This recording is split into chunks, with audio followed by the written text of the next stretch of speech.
Welcome to Tagalog Bible Voice. Genesis chapter 23. Ganito ang nangyari. Kaibigan, medyo tahimik pero mabigat ang simula nito. Namatay si Sarah sa edad ng 127 years old sa lupain ng Kanaan, sa lugar na tinatawag na Kiriath Arba, na kilala rin bilang Hebron. At si Abraham talagang nagluksa. Umiyak siya para sa asawa niya. Isipin mo, matagal silang magkasama, dumaan sa hirap at pangako ng Diyos, tapos darating din yung oras ng pamamaalam.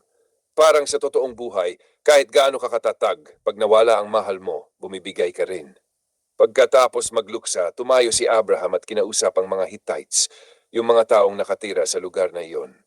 Sabi niya, "Dayuhan lang ako dito, wala akong sariling lupa.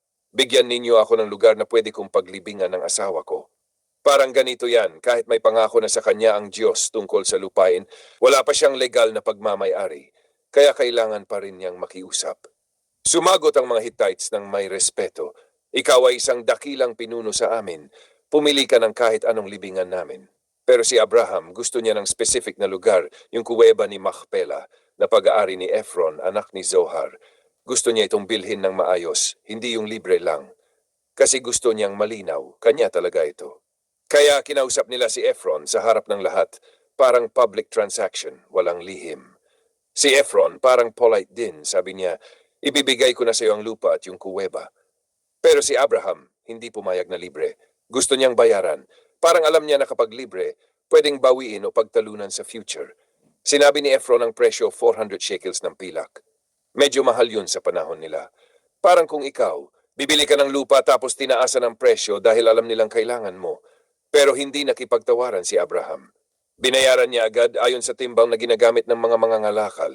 Malinaw, legal at harap-harapan. At doon naging officially kanya ang bukid at ang kuweba ng Machpelah sa tapat ng Mamre, yung buong lupa pati mga puno kasama sa pagbili. Pagkatapos noon, doon niya inilibing si Sarah. Parang simpleng pangyayari, isang libingan.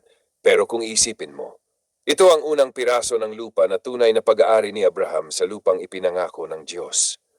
Insight dito, kaibigan, kahit may pangako ang Diyos, minsan dadaan ka pa rin sa proseso. Hindi lahat instant. Kailangan pa rin ng tiyaga, tamang paraan at integridad. At makikita mo rin ang respeto ni Abraham, hindi siya ng abuso ng pabor, kahit pwede naman. Mas pinili niyang gawin ng tama at malinaw. Interesting fact, yung kuweba ng Machpelah, hindi lang si Sarah ang inilibing doon. Sa mga susunod na chapters, doon din ililibing sina Abraham, Isaac, Rebecca at Jacob. Parang naging family burial place, isang lugar na puno ng alaala at pangako. Tahimik ang kwento, pero ramdam mo yung bigat ng pagkawala at yung simula ng pagtupad ng pangako ng Diyos, kahit sa isang maliit na piraso ng lupa. Genesis chapter 24, ganito ang nangyari, kaibigan. Mahaba-habang kwento ito, pero parang isang love story na guided ng Diyos. Matanda na si Abraham at pinagpala siya ng Diyos sa lahat ng bagay. Ngayon, iniisip niya ang future ng anak niyang si Isaac. Ayaw niyang mag-asawa si Isaac ng taga-Kanaan, kaya tinawag niya ang kanyang pinakamatandang alipin, yung pinagkakatiwalaan niya sa lahat. Pinapanumpa niya ito. Parang serious promise. Sabi niya, "Pumunta ka sa lupain ng mga kamag-anak ko at doon ka kumuha ng mapapangasawa para kay Isaac." Nag-alala yung alipin, paano kung ayaw sumama ng babae? Sabi ni Abraham, "Ang Diyos na gumabay sa akin, siya rin ang gagabay sa iyo, pero huwag mong dadalhin si Isaac doon." Parang malinaw, may direction, pero may trust din sa Diyos. Umalis ang alipin, may dalang 10 kamelyo at maraming regalo, parang proof ng yaman at sincerity. Dumating siya sa Mesopotamia sa lungsod ni Nahor. Pagdating sa balon, pinahinto niya ang mga kamelyo sa hapon, oras kung kailan lumalabas ang mga babae para umigib ng tubig. Doon siya nanalangin. Simple pero specific. "Panginoon, sana yung babaeng magbibigay sa akin ng tubig at kusang mag-aalok na painumin pati ang mga kamelyo, siya na ang para kay Isaac." Parang ganito yun. Hindi lang basta ganda ang hinahanap, kundi kabaitan at malasakit. At halos hindi pa siya tapos magdasal, may dumating na si Rebecca. Maganda siya, dalaga pa at may dala siyang banga. Lumapit ang alipin at humingi ng tubig. Pinainom siya ni Rebecca at kusa niyang sinabi, "Igiban ko rin ng tubig ang mga kamelyo mo." Kaibigan, hindi biro yun. Ang isang kamelyo kayang uminom ng maraming tubig at 10 ang dala niya. Ibig sabihin, paulit-ulit siyang nagigib. Parang test ng sipag at kabutihan, at pumasa siya. Tahimik lang na nagmamasid ang alipin, iniisip kung ito na ba ang sagot ng Diyos. Pagkatapos, binigyan niya si Rebecca ng hikaw at pulseras na ginto at tinanong kung kaninong pamilya siya.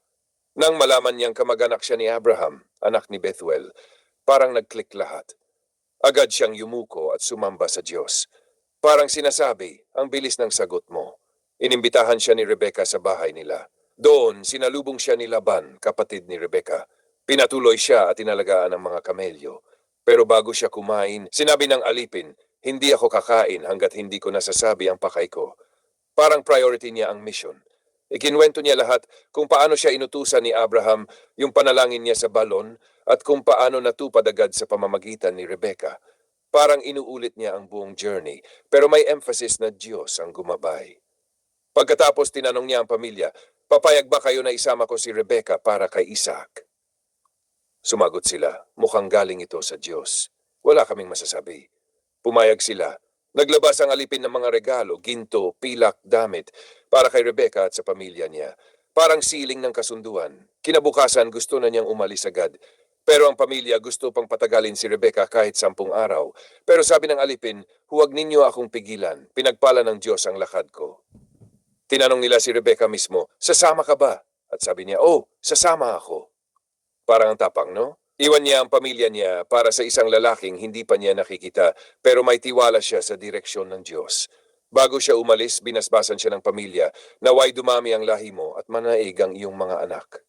Sumama si Rebecca, kasama ang kanyang yaya at mga alipin, sakay ng mga kamelyo. Ngayon, lilipat tayo kay Isaac.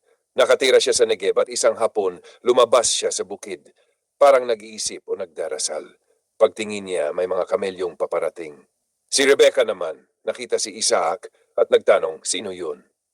Nang malaman niyang si Isaac, bumaba siya sa kamelyo at nagtalukbong, parang sign ng respeto at modesty. Ikinuwento ng alipin kay Isaac ang buong nangyari, at dinala ni Isaac si Rebecca sa tolda ng kanyang ina na si Sarah. Pinakasalan niya ito at minahal niya.